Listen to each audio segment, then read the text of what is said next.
Hello বন্ধুরা, আপনারা সবাই কেমন আছেন? আশা করি সবাই ভালো আছেন, সুস্থ আছেন। কিন্তু আজ আমি দুদিন ধরে সুস্থ নেই। সর্দি, কাশি, ঠান্ডার অনেকটা বেশি ঠান্ডা পড়েছে, যার কারণে সর্দি কাশি হয়ে গেছে।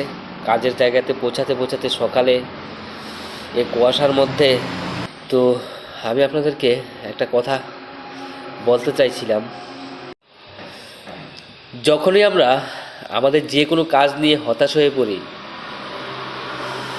তখনই আমরা আমাদের ভাগ্যকে দোষারোপ করতে থাকি, ঠিক না?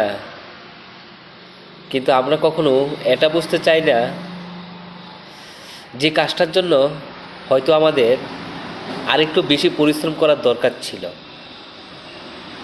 হয়তো আরেকটু পরিশ্রম করলে আমরা সফলতাটা পেয়ে যেতাম।